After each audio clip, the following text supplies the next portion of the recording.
नमस्कार प्रिय विद्यार्थियों, मेरा नाम सी के पठान है। सी के पठान सब केमिस्ट्री के नाम से जानते हैं। मैं आप लोगों को केमिस्ट्री का कुछ टॉपिक लेकर के आया हूँ, बोर्ड के मद्देनजर ध्यान रखते हो। देखिए, बोर्ड में जो एग्जाम में जो क्वेश्चन पूछे जाते हैं, आपको फास्ट रिवीजन करवा देता हूँ। फास्ट रिवीजन से क्या है, आप लोगों को पहले से तो कुछ टॉपिक याद है, और अगर मान लीजिए नहीं भी याद है तो इसके थ्रू आपको याद हो सकते हैं। लिगेंड चल रहे थे, उपसर्जक यौगिक का जो आपके पॉइंट था लिगेंड, वो चल रहे थे। लिगेंड से शुरू करते हैं, वापस सुना। देखिए, लिगेंड लिगेंड कौन से होते हैं जो आपको बता दिया। उदासीन हो सकते हैं, न्यूट्रल हो सकते हैं, नेगेटिव हो सकते हैं, या मॉलिक्यूल्स हो सकते हैं, पूरा ग्रुप हो सकता है। लिगेंड क्या होता है, या तो इलेक्ट्रॉन लेंगे या फिर दे देंगे, लेकिन यहाँ पर आपको देने वाले ही लिगेंड के बारे में बताया गया है, यानी दाता परमाणु बोला गया है। इनको डोनर बोला गया है। क्या बोला गया है? दाता परमाणु बोला गया है। ध्यान रखना, डोनर एटम बोला गया है यहाँ पर, दाता परमाणु होता है। ठीक है, लिगेंड क्या होते हैं? दाता परमाणुओं का समूह होते हैं। जैसे एक मोनोडेंटेट लिगेंड आप लोगों को बता दिया था एक बार, और वापस मैं आपको रिवीज कर देता हूँ। मोनोडेंटेट, और फिर एक और था बाइडेंटेट, और एक और था पॉलीडेंटेट। पॉलीडेंटेट ये लिगेंड के प्रकार है। याद, इन्हीं लिगेंड के प्रकार में किस प्रकार से काम होते हैं वो भी आपको बता देता हूँ। मोनोडेंटेट को कहते हैं एक दंतुर, दंतुर शब्द में काम में लिया जाता है यहाँ हिंदी में। बाइडेंटेट को कहा जाता है द्विदंतुर, और इसको कहा जाता है बहुदंतुर। देखिए, लिगेंड के बारे में बता रहा हूँ आपको। मोनोडेंटेट आप लोग जानते हैं, एक ही दाता परमाणु होगा इनमें। H2O ये मोनोडेंटेट है, ध्यान रखना। NH3 मोनोडेंटेट है। खास करके सल्फेट और कार्बोनेट को भी आप लोगों को ध्यान रखना है, ये भी मोनोडेंटेट लिगेंड है। द्विदंतुर लिगेंड में कौन से है? एक तो EN है, शॉर्ट में EN लिखा जाएगा, ध्यान रखना। इसे बोलते हैं ethane 1,2 diamine, ethane 1,2 diamine, diamine, इसे एथेन 1,2 डायमीन बोला जाता है, ध्यान रखना। एक और ऑक्सलेट होता है इसमें, ऑक्सलेट C2O4 तो माइनस, इसे ऑक्सलेटो कहा जाता है, ऑक्सलेटो, ऑक्सलेटो। और एक और होता है ग्लाइसिन, इसे ग्लाइसिनेटो कहा जाता है। ग्लाइसिन ये लिखा जाता है, ग्लाइसिनेटो हो जाएगा ये, ग्लाइसिनेटो। ग्लाइसिनेटो का फॉर्मूला आप लोगों को पहले बता चुका हूं। NH2 यहाँ NH2 लग जाएगा, और इधर C double bond O minus लग जाएगा। ये द्विदंतुर लिगेंड है। ठीक है, एक ये देने वाला समूह, ध्यान रखना। द्विदंतुर लिगेंड में EN है, ऑक्सलेट है और ग्लाइसिन है। बहुदंतुर लिगेंड में एक सदाबहार उदाहरण लिया जाता है, EDTA है। EDTA ध्यान रखना, इसे फ्लैक्सीडेंटेड लिगेंड भी कहा जाता है। प्रश्न पूछा जा सकता है, फ्लैक्सीडेंटेड लिगेंड का किसे कहा जाता है? फ्लैक्सीडेंटेड, इसको कहा जाता है फ्लैक्सीडेंटेड लिगेंड। इसे फ्लैक्सीडेंटेड इसलिए कहा जाता है, फ्लैक्सीडेंटेड इसलिए कहा जाता है कि ये होता तो षटदंतुर लिगेंड है, यानी कि 6 इसमें जो डोनर एटम होता है वो 6 होते हैं, लेकिन कभी कभार क्या होता है, ये 4 और 5 से भी जुड़ सकता है। 4 और 5 से भी जुड़ सकता है, यानी कि टेट्राडेंटेड भी हो सकता है, और पेंटाडेंटेड भी ये कभी कभार हो सकता है। इसलिए इसे क्या कहा जाता है? फ्लैक्सीडेंटेड लिगेंड भी कहा जाता है।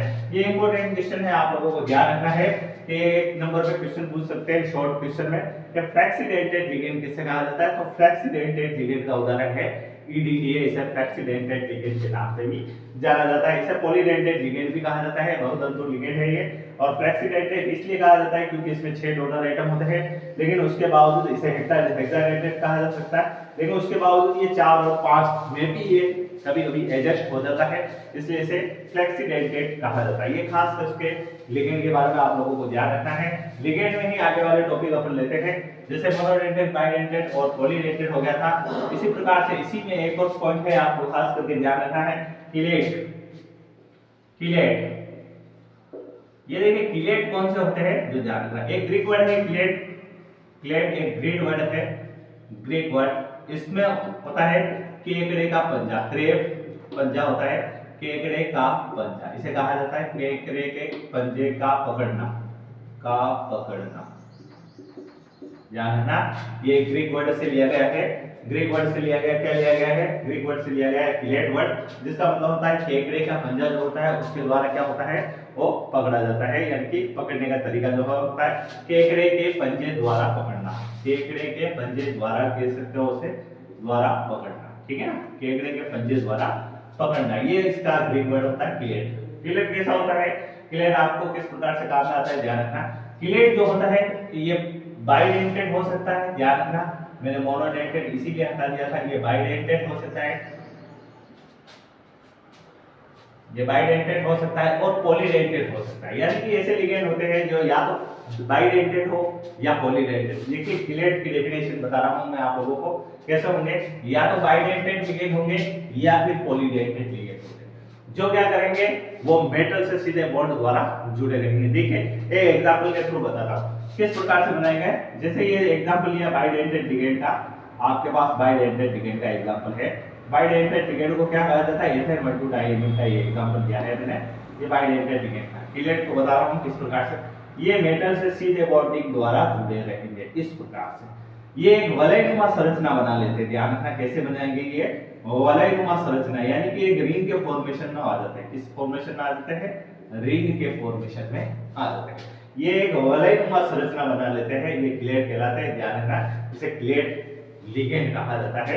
ये एक वलयनुमा संरचना बनाते हैं। वलयनुमा संरचना बनने के कारण क्या होते हैं, इनकी स्टेबिलिटी बढ़ जाती है, यानी कि आप इसमें एक पॉइंट लिख सकते हो, इसकी स्टेबिलिटी बढ़ जाती है, स्टेबिलिटी बढ़ जाती है। देखिए ये केकड़े का पंजा है, केकड़े का पंजा इस प्रकार से होता है और यूं खुलता है यूं बंद होता है, ये केकड़े का पंजा है और केकड़े के पंजे इस प्रकार से इस खुलते बंद होने के, ये देखिए इस प्रकार से इसका स्ट्रक्चर है।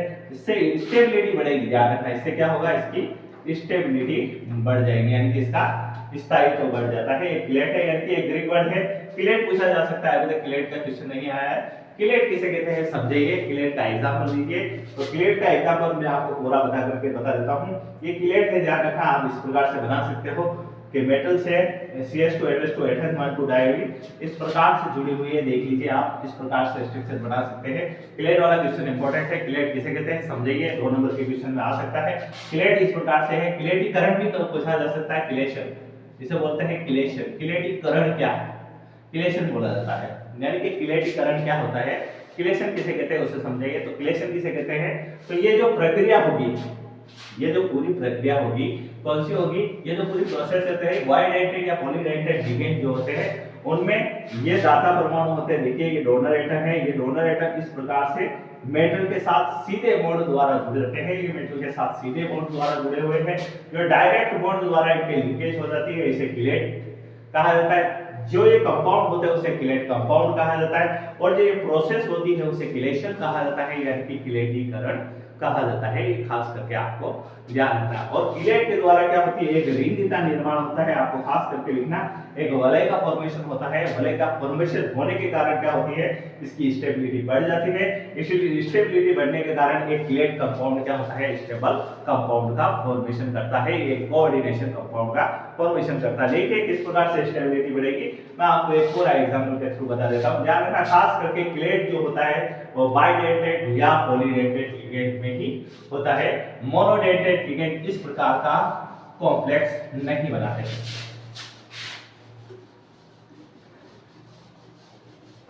देखिए किस प्रकार से एक क्लेटीकरण जो प्रक्रिया है, क्लेशन जो फॉर्मेशन है वो पूरी होती है। आपको एक एग्जांपल के थ्रू आपको शानदार समझा देता हूं, आपको शानदार समझ में आ जाएगा। जैसे Cu2+ लिया, इसके साथ क्या लिया आपने, इसके साथ EN लिया।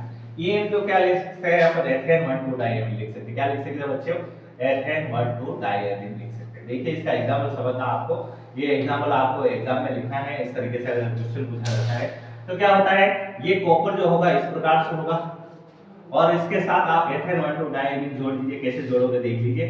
अभी मैंने एक वलयनुमा संरचना नीचे बनाई थी, आप लोग भी बना सकते हो इस प्रकार से। देखिए बिल्कुल सिंपल सी स्ट्रक्चर है, कोई बड़ी स्ट्रक्चर नहीं है। ये दूसरा स्ट्रक्चर इस प्रकार से बना सकते हो, ये एक वलयनुमा संरचना आप फॉर्मेशन कर सकते हो। दूसरा स्ट्रक्चर इधर देखिए, ये एक सिंपल स्ट्रक्चर है, आप लोगों के सामने फॉर्म कर दिया है मैंने। आप लोग भी इसे भलीभांति रूप से लिख सकते हो। ये एथेन 1,2 डाइमीन, ये एथेन है, ये 2 एमीन है, ये एथेन है और ये 2 एमीन है। इस प्रकार से एक क्लेट लिगेंड जो फॉर्मेशन होता है, क्लेट संकुल, ये क्लेट संकुल का निर्माण है। ये आपको एग्जांपल लेना है, ठीक है ना। ये आपको बिल्कुल समझ में आ गया हो। इस प्रकार से ये एक क्लेट है। अब इसका आयुर्वेदी नामकरण क्या होगा, देखिए 2 एमीन है, एथेन 1,2 डाइमीन वाले 2 एमीन ग्रुप है और इसे 2 एमीन ग्रुप है। तो देखिए आयुर्वेदी नामकरण में आपको पढ़ाऊंगा, उस समय बता दूंगा। इनके आगे 20 लगता है शब्द, कौन सा लगता है, BIS, 20 वर्ड लिखा जाता है। 3 होंगे ये तो ट्रिस लिखा जाएगा, 4 होंगे तो टेट्राकिस, 5 होंगे तो पेंटाकिस। इस प्रकार से 21 शब्द अनुलग्न में लगता जाता है पीछे, और टेट्राकिस पेंटाकिस इस प्रकार से वर्ड बनते जाते हैं। आपको ट्रीस तक की वर्ड पूछे जाते हैं, खास करके ट्रीस तक। अब देखिए इसका नामकरण क्या हो गया 20। कोष्ठक में लिखोगे एथेन 1 2 डायमी, एथेन 1 2 डायमी, एथेन 1 2 डायमी। अब देखिए ये पूरा है और इसके ऊपर प्लस चार्ज है, तो आप यहां लिखोगे कॉपर, और सेकंड, और फिर देखिए प्लस चार्ज है इसलिए यहां लिखा जाएगा आयन। ध्यान रखना इस प्रकार से अगर प्लस और माइनस चार्ज कॉम्प्लेक्स के ऊपर आता है तो आपको पीछे लिखना है आयन। ध्यान रखना प्लस और माइनस चार्ज हो, आईयूपीएसी नोमेनक्लेचर पढ़ेंगे, इसका एक वीडियो इसी के साथ अभी चालू होगा, उसी में आपको बता देंगे 20 एथेन 1 2 डायमी कॉपर सेकंड आयन, इसका आईयूपीएसी नामकरण होगा। ध्यान रखिए ये किलेट का पूरा आपको एग्जांपल समझाया है।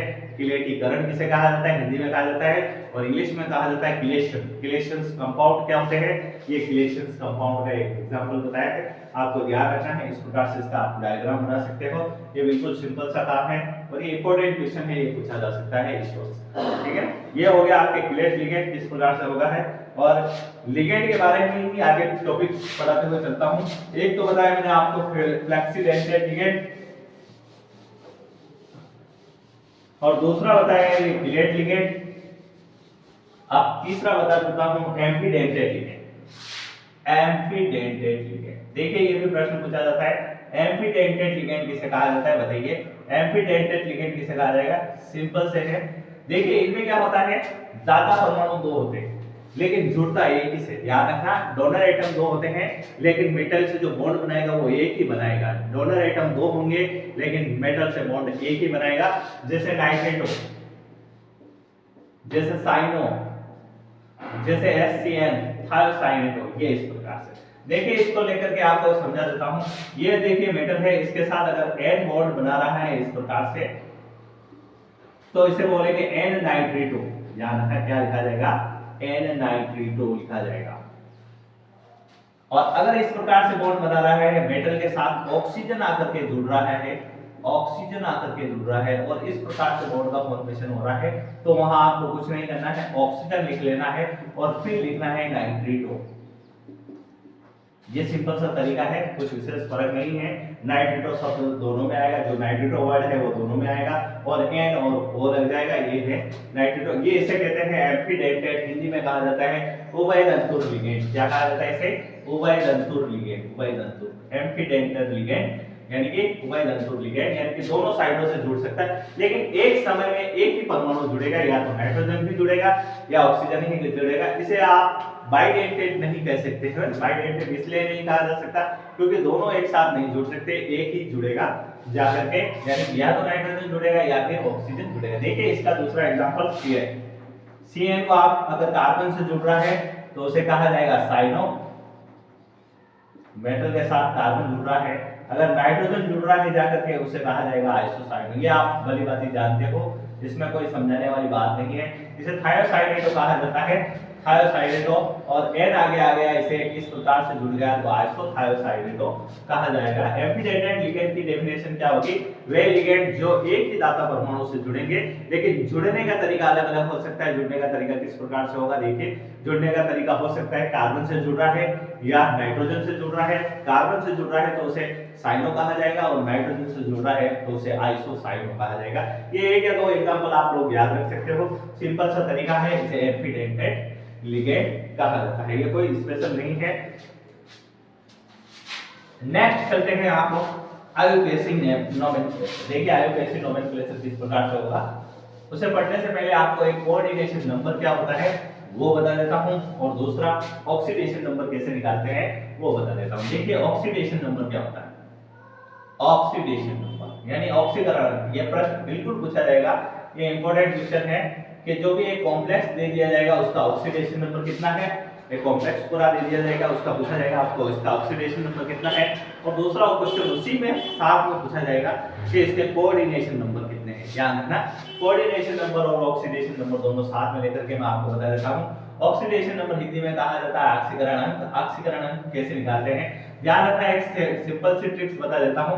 कोबाल्ट की हमेशा +3 आएगी, कभी कभार 2 भी आ सकती है, लेकिन कोबाल्ट की हमेशा +3 ऑक्सीकरण अंक आएगा।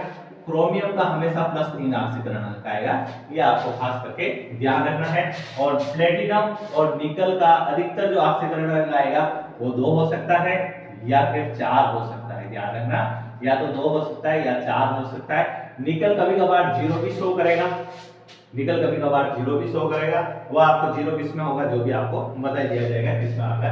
ये ऑक्सीडेशन नंबर इस प्रकार से होंगे, ये खास करके आपको ध्यान रखना है। कॉपर अधिकतर +2 के फॉर्म में हो सकता है, +1 के फॉर्म में भी हो सकता है, ध्यान रखना। ये कुछ ऑक्सीडेशन नंबर मैंने आप लोगों के सामने रखे हैं, इसकी पूरे आपको बना करके बता देता हूं किस प्रकार से होंगे ऑक्सीडेशन नंबर। देखिए एक डायरेक्ट मैं आपको बता देता हूं, इस प्रकार से ऑक्सीडेशन नंबर होंगे, जो आप इसका स्क्रीनशॉट लेकर के ध्यान रख लेना।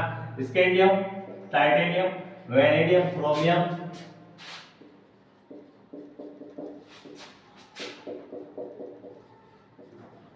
यहां तक।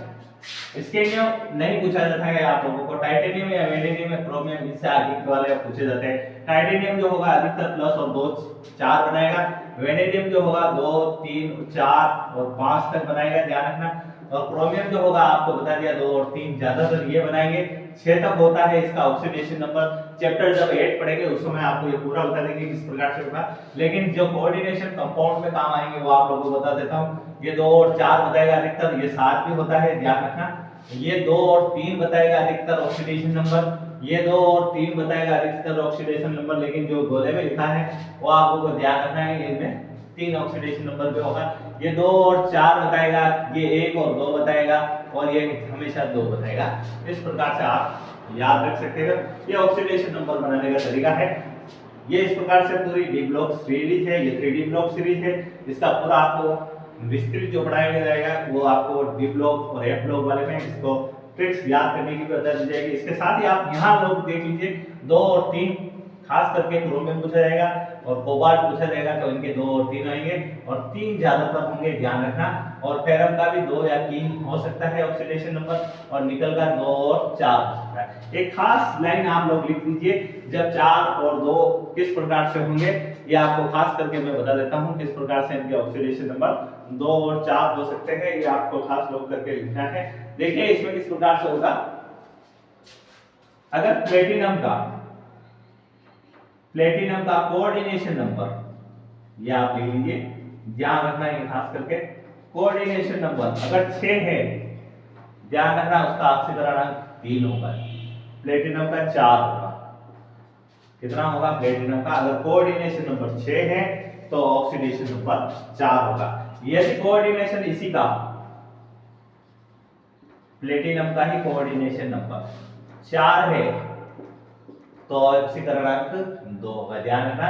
इसके आधे कर देने हैं, 4 के तो आधे कर देने हैं आपको 2, और 2 से डबल बढ़ा करके 4 कर देना है, ये ध्यान रखना। ये दोनों में खास करके है, प्लेटिनम और निकल दोनों में इस प्रकार से चलेंगे, ध्यान रखना, क्योंकि निकल का ही वर्ग का सदस्य है नीचे, प्लेटिनम इसी के श्रेणी में नीचे आता है, ये 3D का है और ये 3D 4D 5D सदस्य का है, इस प्रकार से ये आता है, ध्यान रखना।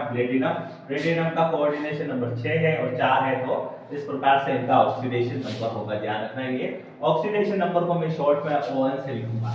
ऑक्सीडेशन नंबर किसे कहते हैं, यानी कि जो जितना चार्ज होता है उस धातु के ऊपर, उस लिगेंड के आधार पर, सबके आधार पर उसे उसका ऑक्सीडेशन नंबर कहा जाता है, ध्यान रखना। ऑक्सीडेशन नंबर की डेफिनेशन तो नहीं पूछी जाती है, लेकिन इसके बारे में थोड़ी सी जानकारी होनी जरूरी है। और ऑक्सीडेशन नंबर कैसे ज्ञात किया जाता है मैं आपको एक एग्जांपल के थ्रू बता देता हूं। देखिए आपको किस प्रकार से ऑक्सीडेशन नंबर ज्ञात किया जाता है। खास करके ध्यान रखना, ऑक्सीडेशन नंबर किसके क्या होते हैं, जो न्यूट्रल कंपाउंड होते हैं उनका ऑक्सीडेशन नंबर 0 होता है। न्यूट्रल कंपाउंड कह सकता हूं, मॉलिक्यूल कह सकता हूं, ठीक है ना।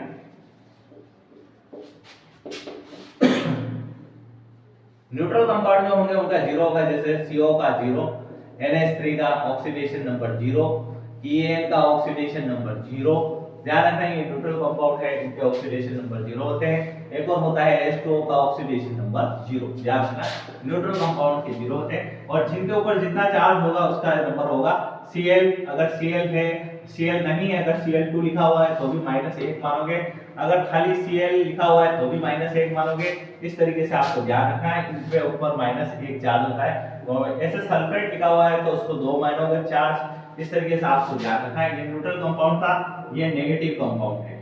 नेगेटिव कंपाउंड के ऊपर किस प्रकार के चार्ज होंगे जो आपको ध्यान रखना है। नेगेटिव कंपाउंड के ऊपर इस प्रकार से चार्ज होंगे। OH माइनस के ऊपर एक माइनस चार्ज होगा, ध्यान रखना। ये खास करके ध्यान रखना है, एमीन के ऊपर कोई चार्ज नहीं होता है, जीरो चार्ज होता है, यानी कि जीरो ऑक्सीडेशन नंबर होगा। लेकिन NH2 आ जाता है, खास करके ध्यान रखना, NH2 आ जाता है तो इसे एमाइड कहा जाता है और इसको लिखा जाता है एमिडो। इसके ऊपर -1 चार्ज होता है, ध्यान रखना कितना चार्ज होगा, -1 चार्ज होगा। NH2 भी कभी कभार आ सकता है, वो किस प्रकार के लिगेंड में आएगा ध्यान रखना, इस प्रकार के लिगेंड में आएगा जिसमें सममिति और असममिति वाले कंपाउंड हो गए। जैसे मैं यहाँ एक एग्जांपल के थ्रू बता देता हूँ, ये देखिए आप ऐसे ब्रिज बॉन्ड के थ्रू कंपाउंड बना रखे होंगे, उनमें आप लोगों को पूछा जा सकता है ब्रिज बॉन्ड के थ्रू इस प्रकार से भी कंपाउंड का फॉर्मेशन आ सकता है।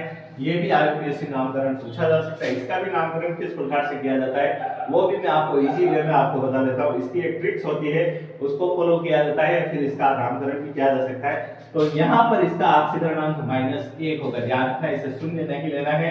बच्चे यहाँ गलती करते हैं, इसे 0 मान लेते हैं और एमीन लिख देते हैं। ये एमीन नहीं है, ये एमिडो ग्रुप है, इसे ध्यान रखना। एमिडो आपको पहले बता दिया था, इसे एमाइड कहा जाता है। लेकिन क्या होता है, नामकरण करते समय इसमें थोड़ा सा चेंजिंग हो जाती है और ई को ओ कहा जाता है, इसे एमिडो कहा जाएगा।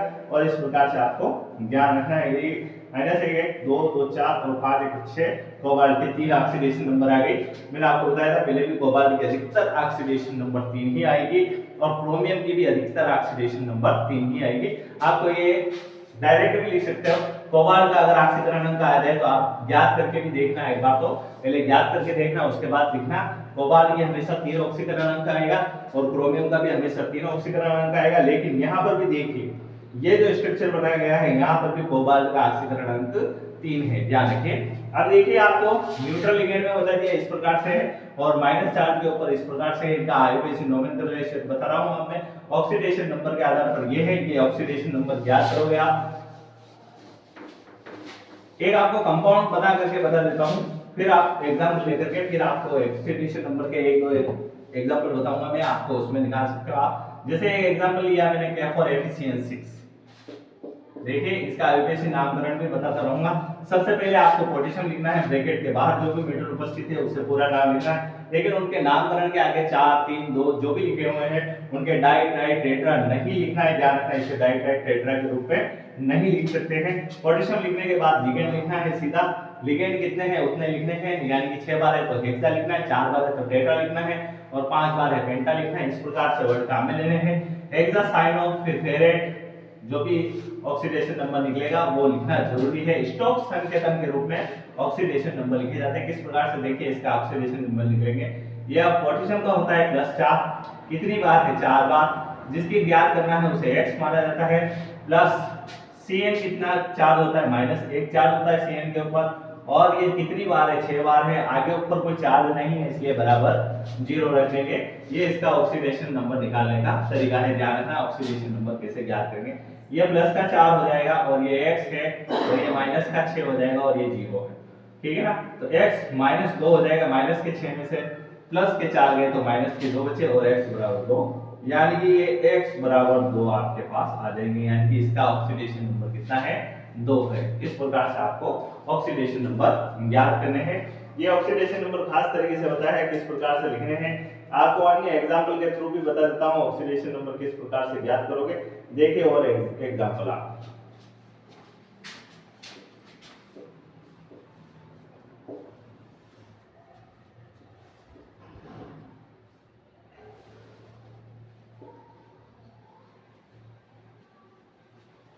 कुछ एक एग्जांपल और बताऊं जिसमें शून्य होते हैं ऑक्सीकरण अंक, वो ध्यान रखें। ये एक आप ध्यान रख लेना। दूसरा एग्जांपल और आप लोगों को लेकर के बताता हूं मैं। ये देखिए, ये आप ध्यान रखना किस प्रकार शून्य ऑक्सीकरण अंक वाले कैसे होंगे। तो देखिए आप इधर शून्य ऑक्सीकरण अंक वाले, शून्य ऑक्सीकरण अंक, ये 0 ऑक्सीडेशन नंबर, 0 ऑक्सीडेशन नंबर। देखिए किस प्रकार से, ये मैंने एग्जांपल लिखे हैं। ये यहाँ इसका ऑक्सीकरण अंक 0 होता है, ध्यान रखना। यहाँ निकल का ऑक्सीकरण अंक 0 आ जाएगा, ध्यान रखना। निकल का ऑक्सीकरण अंक 0 है। यहाँ संकरण भी साथ में साथ लिख देता हूँ। sp3 प्रकार का है और स्ट्रक्चर भी होगा इसका चतुष्फलकीय यानी कि टेट्राहेड्रल। ये सब आपको साथ ही साथ में बता देता हूँ क्योंकि आप लोगों ने ये पढ़ लिया है। इनके स्ट्रक्चर भी लिख देता हूँ। निकल का ऑक्सीकरण यहाँ 0 आएगा। आयु एसिड नाम कैसे होगा? टेट्रा कार्बोनिल निकल 0, ठीक है ना। टेट्रा कार्बोनिल निकल 0 होगा आयु नाम। आयु नाम आगे पढ़ेंगे, आपको उसमें बता देंगे। यहाँ निकल का ऑक्सीकरण अंक 0 होगा क्योंकि ये इसका कार्बोनिल का 0 होता है। इसे आपको 4 से मल्टीप्लाई करके लिखोगे आप, 0 होगा। इसका संकरण खास करके ध्यान रखना, एग्जाम में पूछा जा सकता है। निकल टेट्रा कार्बोनिल में किस प्रकार का संकरण होता है? sp3 प्रकार का संकरण होता है। आकृति किस प्रकार की होती है? टेट्राहेड्रल प्रकार की आकृति होती है। शून्य ऑक्सीकरण अंक वाले ये देखिए दूसरा एग्जांपल और आपको लेकर के बता देता हूं। FeCO5 FeCO5 में भी Fe का ऑक्सीकरण अंक जो होगा वो 0 होगा, ध्यान रखना। ये शून्य ऑक्सीकरण अंक वाले बीच में मैंने ले लिया है। और दूसरा आपको नया एग्जांपल लेकर के बताता हूं जिसमें ऑक्सीकरण अंक ज्ञात करना पड़ता है। देखिए आप,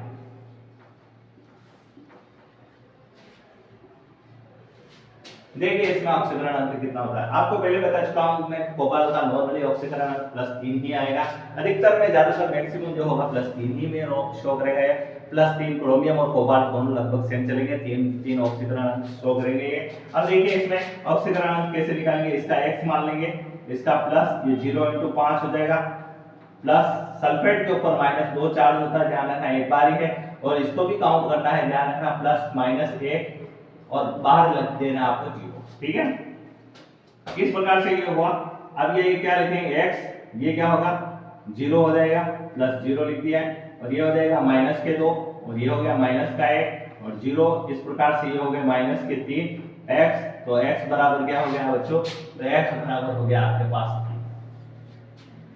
देखिए यहाँ कोबाल्ट का ऑक्सीकरण अंक 3 आया है। इस प्रकार से देख लीजिए एक बार और, मैंने आपको बताया ऑक्सीकरण अंक कैसे ज्ञात करेंगे। ये ऑक्सीकरण अंक ज्ञात करने की तरीका है, इस प्रकार से ऑक्सीकरण अंक निकाल सकते हैं। पूछा जा सकता है कि जो कोऑर्डिनेशन कंपाउंड दिया हुआ होगा उसमें ऑक्सीकरण अंक ज्ञात कीजिए। तो पहले आपको ट्राई करना है, ऑक्सीडेशन अंक ज्ञात कर लीजिए आप सही तरीके से।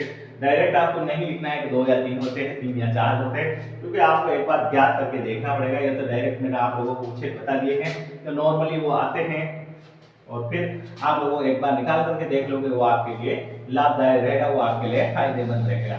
इस प्रकार से आपको ऑक्सीकरण अंक निकालना सिखाया है। कुछ माइनस वाले कंपाउंड भी होते हैं, कुछ प्लस वाले कंपाउंड भी होते हैं, उनमें भी ऑक्सीकरण अंक आप लोग निकाल सकते हैं। जैसे देखिए माइनस वाला कंपाउंड एक लोग लेकर के देख लेते हैं। ये देखिए मैंने एक माइनस वाला कंपाउंड लेकर के देखा, यानी कि ये ऋणात्मक समगुण है, इसे कहा जा सकता है। अब देखिए प्लेटिनम का आपको ज्ञात करना है, धातु का ही ज्ञात किया जा सकता है क्योंकि अधातु का तो आपको पता होता है। ये प्लेटिनम का x मान लिया जाता है, इसका -1 × 4, ये प्लस में आएगा बीच में, और आगे कुछ नहीं है तो छोड़ दीजिए इसे, बराबर। अब यहाँ हम 0 ले रहे थे, वहां पर आपको -2 रखते हैं। यहाँ जितने होंगे उसे बराबर करके आप आगे की रो रखोगे। ये हो गया x - 4 बराबर -2, ये हो गया x बराबर 4 - 2 यानी कि x बराबर 2 हो गया। अभी आपको एक लाइन लिखी थी, यदि कोऑर्डिनेशन नंबर, इसे कोऑर्डिनेशन नंबर कहा जाता है, यदि प्लेटिनम का कोऑर्डिनेशन नंबर 4 आता है तो उसका ऑक्सीकरण अंक 2 आएगा। यदि प्लेटिनम का कोऑर्डिनेशन नंबर 6 आता है तो उसका ऑक्सीडेशन नंबर 4 आएगा। ये खास लाइन है, आपको ध्यान रखना है। निकल और प्लेटिनम के लिए लगभग सेम चलता है, एक ही ग्रुप के सदस्य निकल, पैलेडियम और प्लेटिनम। तो इस प्रकार से आपको ध्यान रखना है, x बराबर 2 इसका ऑक्सीकरण अंक हुआ। ये ऑक्सीकरण अंक ज्ञात करने का तरीका आप लोगों को बता दिया है। वैसे आप लोगों को ये तरीका मालूम होगा, लेकिन मैंने रिवीजन के थ्रू आप लोगों को ये बताया है। ये इस प्रकार से इनके ऑक्सीकरण अंक हुए। अब चलते हैं अपन इसी में आपको लेकर के समझा देता हूं कोऑर्डिनेशन नंबर। खास टॉपिक है कोऑर्डिनेशन नंबर, किसे कहा जाता है? शॉर्ट में कहा जाता है CN, कोऑर्डिनेशन नंबर। यहां लिख देता हूं मैं कोऑर्डिनेशन नंबर। कोऑर्डिनेशन नंबर क्या होता है? उपसंयोजन संख्या कहा जाता है, ध्यान रखना। समन्वय संख्या भी कहा जा सकता है। हिंदी में देखिए नाम 2-3 हो सकते हैं इनके, समन्वय संख्या, ध्यान रखना, कंफ्यूज मत होना आप लोग हिंदी बोलने वाले कि समन्वय संख्या क्या चीज है और उपसंयोजन संख्या क्या चीज है। दोनों एक ही चीज होती है, कोई फर्क नहीं है। कोऑर्डिनेशन नंबर इंग्लिश में एक ही वर्ड बोला जा सकता है। समन्वय संख्या ये हिंदी में बोला जा सकता है, और उपसर्जन संख्या भी बोला जा सकता है। देखिए उपसर्जन संख्या क्या होती है, ये देखिए उपसर्जन संख्या का जो डेफिनेशन है वो सुनिए। जो बड़े कोष्ठक के अंदर जो आपकी स्पीशीज उपस्थित है, जो मेटल के साथ सीधे बॉन्डिंग द्वारा जो फॉर्मेशन होगा, सीधे बॉन्डिंग के साथ जितने फॉर्मेशन होंगे उनको उसका कोऑर्डिनेशन नंबर कहा जाता है। तो बता दीजिए यहाँ पर कितने सीधे बॉन्डिंग के थ्रू काम हो रहा है, तो यानी कि 4 हो रहा है, तो इसका कोऑर्डिनेशन नंबर 4 होगा, और इसका ऑक्सीडेशन नंबर जो होगा बेटा 0 होगा। ये खास करके ध्यान रखना कि निकल टेट्रा कार्बोनिल में ऑक्सीडेशन नंबर कितना है, तो ऑक्सीडेशन नंबर 0 होगा और कोऑर्डिनेशन नंबर 4 होगा। ये आपका एग्जांपल पूछा जा सकता है एग्जाम में कि निकल टेट्रा कार्बोनिल जो है उसमें ऑक्सीडेशन नंबर ज्ञात कीजिए निकल का। तो आप लोग कह सकते हो निकल का ऑक्सीकरण तो वहां 0 है और निकल का कोऑर्डिनेशन नंबर 4 है। ध्यान रखना ये कभी कभी सेम भी आ सकते हैं और अलग अलग भी हो सकते हैं। जहां देखिए यहाँ आपको बता देता PtCl4, अभी आप लोगों ने ज्ञात किया था प्लेटिनम का ऑक्सीकरण अंक नंबर कितना था, तो आपने ज्ञात किया था प्लेटिनम का ऑक्सीकरण अंक +2 आया था। अब आप लोग बता सकते हो यहाँ पर कोऑर्डिनेशन नंबर किसे कहा जाता है, उसके आधार पर आप ये बता सकते हो जो बड़े कोष्ठक के अंदर जो स्पीशीज उपस्थित है वो कितनी स्पीशीज उपस्थित है और वो धातु के साथ कितने बॉन्ड बना रही है, उसके साथ उनकी कोऑर्डिनेशन नंबर को ज्ञात किया जा सकता है। यानी कि प्लेटिनम का यहाँ बेटा कोऑर्डिनेशन नंबर होगा वो कितना होगा, आप लोग देख सकते हो प्लस माइनस में नहीं होगा, ये सीधा सा होगा 4। कितना होगा 4 इसके कोऑर्डिनेशन नंबर होंगे। प्लेटिनम का कोऑर्डिनेशन नंबर 4 होगा और प्लेटिनम का ऑक्सीडेशन नंबर यहाँ पर 2 होगा। ये क्वेश्चन आजकल साथ में पूछे जाते हैं कि बताइए निम्न संकुल में, या जो एक संकुल दे दिया जाएगा और उसमें आपको पूछा जाएगा बताइए इसमें कितने कोऑर्डिनेशन नंबर है और इस संकुल का जो धातु है जो मेटल है उसके कितने ऑक्सीडेशन नंबर है, ये आप लोग बताइए। तो इस प्रकार से एक क्वेश्चन पूछा जाता है। आप लोगों के लिए ये रिवीजन के थ्रू मैं लेकर के आया हूं, तो आप लोग इसको ध्यान रखना है खास करके। देखिए एग्जांपल और ले लेता हूं मैं आपके सामने CONS 3 बताइए यहाँ पर कोबाल्ट के कितने ऑक्सीडेशन नंबर है और कोबाल्ट का कितना कोऑर्डिनेशन नंबर है। ऑक्सीडेशन नंबर तो सीधा दे रखा है 3, क्योंकि ये 0 हो जाएगा, 0 × 6 0 हो गया और प्लस के 3 आगे रख दोगे, यानी इसका एक बार और मैं ज्ञात करके बता देता हूं x प्लस 6 × 0 हो जाएंगे ये, क्योंकि NH3 उदासीन लिगेंड है और प्लस के 3 आगे रख दोगे आप। यहाँ पर जो मेटर हो गया वो x बराबर 3 हो गया है, यानी कि इसका कोऑर्डिनेशन नंबर 3 होगा और इसकी उपसंयोजन संख्या जो होगी जितने लिगेंड जो जुड़े हुए हैं उसकी कोऑर्डिनेशन नंबर हो जाएगा, यानी कि इसका कोऑर्डिनेशन नंबर क्या हो जाएगा, इसका कोऑर्डिनेशन नंबर हो जाएगा 6। यानी कि कोबाल्ट का कोऑर्डिनेशन नंबर यहाँ 6 है और ऑक्सीकरण अंक 3 है। ध्यान रखना ये एक तंतुर लिगेंड के लिए था, खास करके ध्यान रखना ये एक तंतुर वाले लिगेंड के लिए होते हैं, मोनोडेंटेड लिगेंड के लिए होते हैं, बाइडेंटेड के लिए ऐसा केस नहीं होता है। बाइडेंटेड के लिए बिल्कुल एग्जांपल अलग हो जाएगा।